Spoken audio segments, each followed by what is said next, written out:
I was invited to the Institute of the Study of Ancient Cultures at the University of Chicago to check out a new exhibit on the scribal school at Nippur called Back to School in Babylonia. And I'm joined by my new friend Tupi, who you'll meet and learn more about later. This is a really nice little exhibit exploring what it would have been like to be a student at the scribal school in the city of Nippur during the beginning of the second millennium, or the Old Babylonian period. Most of the artifacts on display were excavated in the 1950s from a building that became known as House F. The excavations there were a joint project between the University of Pennsylvania and the University of Chicago, where we're at. Over here we have some legal tablets that are contextualizing a little bit of what broader society was like during the beginning of the second millennium. But we also have this very special, small fragment of a tablet. So this is a very small chunk of tablet that has bite marks in it.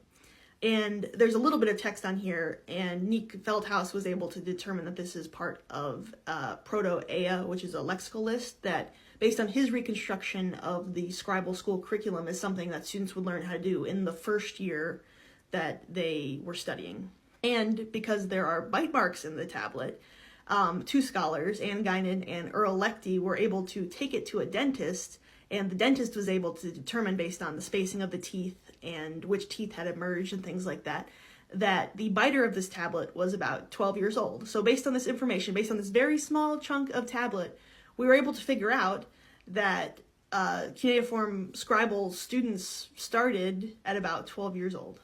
So if you were a scribal student in ancient Mesopotamia, you wouldn't start your scribal training by writing literary text right off the bat. You would start at a very young age, just becoming familiar with clay, playing with it, maybe making figurines like these. And then when you got old enough to go to school, you would start with very simple wedges, just to get a hang of holding a stylus and holding the clay and pressing the wedges into the clay.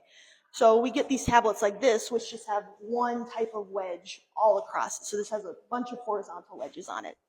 And then as you get good at horizontal wedges and vertical wedges and they walk them independently of each other, you start putting them together in simple signs. So we have on this tablet a bunch of ah signs written over and over, and a bunch of ku signs written over and over, and a bunch of me signs. And these have 2, 3, or 4 wedges in them. They're pretty simple to write.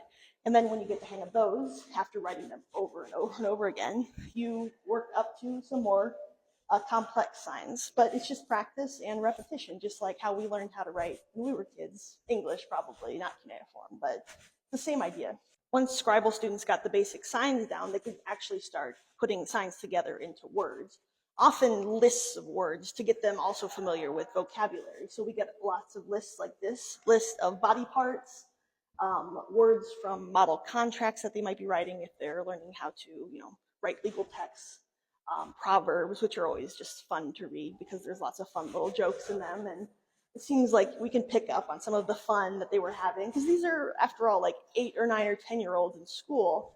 And we have to remember that when we're thinking about scribal education, and that explains a lot of the dirty jokes that show up in the proverbs. This exhibit brings together tablets and other artifacts that are in the collections of the Institute for the Study of Ancient Cultures at Chicago, but also some other tablets are on loan from the Penn Museum, and a few other tablets are actually plaster casts or copies of tablets that are housed in the Iraq Museum. Now this is kind of a small detail and not a detail that I think most people going to this exhibit would notice, but I think it is pretty cool that some of the tablets on display are copies and not original tablets excavated from Iraq. This is one way that we can start to rethink how we put ancient history and history generally, for that matter, on display in museums. We can think about when we actually need to have the original on display and when we can repatriate. And this is one sort of way of thinking about decolonizing museums. You don't always have to have the original thing on display to have a really cool and educational display about it. One of the other cool details about this exhibit is that the architecture is inspired by the layout of House F, the scribal school, and even includes the bench that scribal students would sit at to practice their writing. And I got to talk to a few of the grad students who worked on the exhibit, including Carter here. I'm joined by my colleague Carter Roach, who is, you have lots of different roles here. Yeah. Curator, intern. Tell us about what you did in the exhibit. Yeah, so I was part of the junior curatorial team. I spent a summer internship working on Back to School in Babylonia here at the Institute for the Study of Ancient Cultures. And I worked on a lot of different projects, but one that I'm really happy about is the bench. And so in the yeah, in the exhibit, we tried to mimic some of the architectural features that are present in House F, including a bench. Um, and you can come and sit at the bench, and it's a great place to kind of ease your museum fatigue, but also you can pick up a phone and listen to myself. Your voice, yeah. Yeah, my voice and Dr. Ryan Winters, who's a postdoctoral researcher here. Which dialogue did you record for this? Dialogue one, so the debate between two scribes. Yeah. Which is great fun, but yeah, you can also listen to Maddie Wime and Danny on the other telephone as they do the excerpt from Two Women Be. Very cool. So, yeah. Cool. Thanks. Brewer who eats up all the flour and malt. Convict who has half his hair shorn off. Come. Man collecting garbage from the street. Awkward idiot, spittle dropping from the corner of his mouth. Can you yourself compete with me? Me?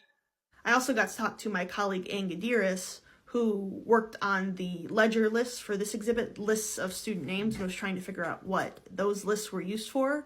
And in reading these lists, she actually recognized some of the names of the students from other texts she had read. I'm joined by my colleague Ann Gadiris, who teaches at Ghent University, who's going to tell us about this really cool discovery you made about the students at the scribal school at Nippur.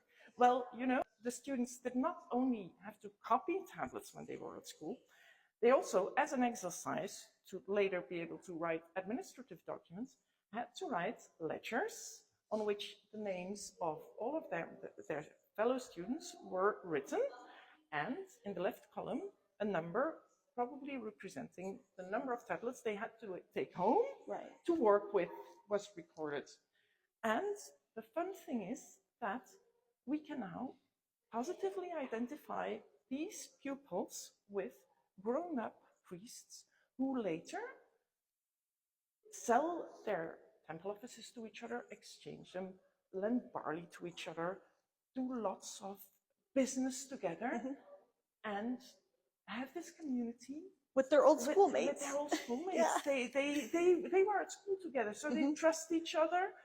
And this is the community in which House F was located. Yeah, that's so cool. I'm it just shows that, like, you know, these kids that we kind of see the traces of here, we know what they did when they grew up and were adults. That's so cool.